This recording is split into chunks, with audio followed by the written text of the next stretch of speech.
श्री स्वामी समर्थ. गणपती बाप्पा मोरया, मंगलमूर्ती मोरया. बाप्पाच्या कृपेने तुमच्या सर्व इच्छा मनोकामना पूर्ण हो. हिंदू कॅलेंडरनुसार दरवर्षी माघ महिन्याच्या शुक्ल पक्षाच्या चतुर्थी तिथीला गणेश जयंती साजरी केली जाते. माघ महिन्यातील ही गणेश जयंती माघ विनायक चतुर्थी, गणेश चतुर्थी या नावांनीही ओळखली जाते. यंदा 13 फेब्रुवारीला माघी गणेश जयंती साजरी होणार आहे. या दिवशी श्री गणेशाची विधिवत पूजा करून व्रत केल्यास माणसाची प्रत्येक इच्छा पूर्ण होते आणि जीवनात सुख समृद्धी देखील टिकून राहते असा विश्वास आहे. श्री गणेश लहरी ज्या दिवशी प्रथम पृथ्वीवर आल्या म्हणजे ज्या दिवशी श्री गणेशाचा जन्म झाला तो दिवस होता माघ शुद्ध चतुर्थी. तेव्हापासून गणपतीचा आणि चतुर्थीचा संबंध जोडला गेला आहे. माघ शुद्ध चतुर्थी ही श्री गणेश जयंती म्हणून साजरी केली जाते. या तिथीचे वैशिष्ट्य म्हणजे या तिथीला श्री गणेशाचे तत्व हे नेहमीच्या तुलनेत 1000 पटीने कार्यरत असते. यामुळे या दिवशी जर आपण काही सेवा केली, काही उपासना केली तर आपली इच्छा ही नक्कीच पूर्ण होत असते. अगदी कोणतीही कठीणातली कठीण इच्छा असो ती देखील आपण जर या दिवशी मागितली तर ती नक्कीच पूर्ण होईल. मग या दिवशी इच्छापूर्तीसाठी उपाय कसा करायचा, तसेच आर्थिक टंचाई दूर होण्यासाठी कोणते उपाय करायचे, ही सर्व माहिती मी आज तुम्हाला या व्हिडिओमधून देणार आहे. तत्पूर्वी तुम्ही चॅनलवरती नवीन असाल तर चॅनलला लाईक करा आणि सबस्क्राईब देखील करा. कमेंटमध्ये श्री स्वामी समर्थ तसेच गणपती बाप्पा मोरया लिहायला विसरू नका. भरपूर वेळा आपल्या घरामध्ये आर्थिक टंचाई ही जाणवत असते. पैसा हा टिकत नाही, पैसा हा स्थिर राहत नाही. अगदी जिथे पैसा खर्च करण्याची गरज देखील नव्हती अशा ठिकाणी देखील आपला पैसा खर्च होऊन जातो. वायफळ पैसा खर्च होऊन जातो किंवा भरपूर वेळा मेहनत घेऊन देखील आपल्याला पाहिजे तसा मोबदला मिळत नाही, पाहिजे तसा पैसा हा मिळत नाही. अशा वेळेस तुम्ही हा उपाय आवर्जून करावा. तर यासाठी आपल्याला 5 हळकुंड घ्यायचे आहे. तुम्हाला दुकानामध्ये 5 हळकुंड सहज मिळून जातील. त्यानंतर एक लाल कपडा घ्यायचा आहे. अगदी छोटासा लाल वस्त्र असलं, ब्लाउज पीस असला तरी पण चालेल. आणि हे 5 हळकुंड आपल्याला त्या लाल वस्त्रामध्ये बांधायचे आहे. पण त्या अगोदर आपल्याला गणपती बाप्पाची विधिवत पूजा करायची आहे आणि तिथे एक दीप प्रज्वलित करायचा आहे. तर तुम्ही लाल वस्त्रावरती किंवा एखाद्या प्लेटमध्ये थोडेसे तांदूळ ठेवायचे आहे. त्यावरती तुम्ही मातीची पंती किंवा कणकेचा दिवा टाकला तरी पण चालेल.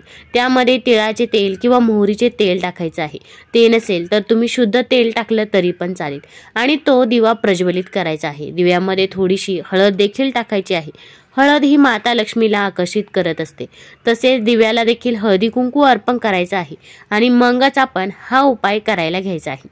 तर हा उपाय जेव्हा आपण करत असतो तेव्हा आपल्याला ओम गण गणपतये नमः या मंत्राचा जप करायचा आहे.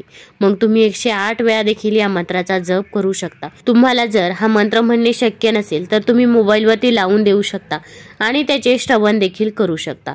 पण आपण मंत्र म्हणायच्या अगोदर ते लाल वस्त्र तुम्ही एखाद्या तामणामध्ये ठेवलं तरी पण चालेल किंवा एखाद्या प्लेटमध्ये ठेवा आणि त्यावरती तुम्ही 5 हळकुंड ठेवायचे आहे आणि मग तुम्हाला हा मंत्र म्हणायचा आहे. हा मंत्र म्हणून झाल्यानंतर तुम्ही हा उपाय कशासाठी करत आहात ते गणपती बाप्पाला सांगायचे आहे. माझ्या घरामध्ये आर्थिक टंचाई आहे, पैसा हा स्थिर राहत नाही, यासाठी मी हा उपाय करत आहे हे बाप्पाला सांगायचे आहे.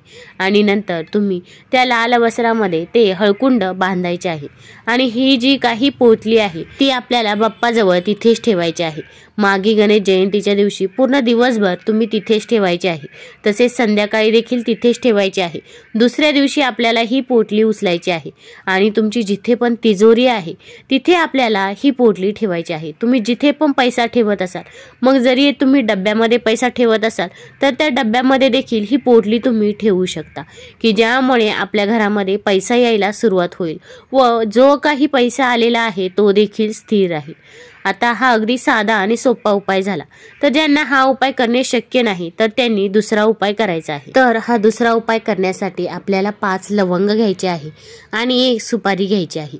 हा उपाय करण्याच्या अगोदर देखील तुम्ही दीप प्रज्वलित करून घ्यायचा आहे. तसेच गणपती बाप्पाची विधिवत पूजा देखील करायची आहे. आपण या दिवशी गणपती बाप्पाला अभिषेक करायला विसरायचं नाही आणि अभिषेक करत असताना आपण गणपती अथर्वशीचे पठण हे आवर्जून करायचं आहे. गणपती अथर्वशीचे पठण केल्यामुळे तुमच्या मुलांची एकाग्रता वाढेल, तसेच त्यांना अभ्यासामध्ये, नोकरीमध्ये, व्यवसायामध्ये देखील यश मिळेल. त्यामुळे आपण या दिवशी गणपती अथर्वशीचं पठण हे आवर्जून करायचंच आहे. तर आपल्याला हा उपाय कसा करायचा, तर यासाठी 5 लवंग घ्यायचे आहे, 1 सुपारी घ्यायची आहे. तुम्ही हे एका तामणामध्ये किंवा छोट्या वाटीमध्ये ठेवलं तरी पण चालेल. आपल्याला हे देवापुढे ठेवायचं आहे. देवापुढे ठेवून आपल्याला गणपती बाप्पाच्या वक्रतुंड महाकाय सूर्यकोटी समप्रभ निर्विघ्नं कुरु मे देव सर्व कार्येषु सर्वदा या मंत्राचा आपल्याला 11 वेळा जप करायचा आहे. हा मंत्र म्हणणे देखील अगदी साधे आणि सोपे आहे आणि हा मंत्र कोणी पण म्हणू शकते. अगदी तुम्ही तुमच्या छोट्या मुलांना देखील हा उपाय करायला लावला तरी पण ते करू शकता. तर हा मंत्र म्हणून झाल्यानंतर आपण जे काही लवंग घेतलेले आहे, पण एक गोष्ट लक्षात ठेवा की लवंग कुठेही तुटलेले फुटलेले नसावे.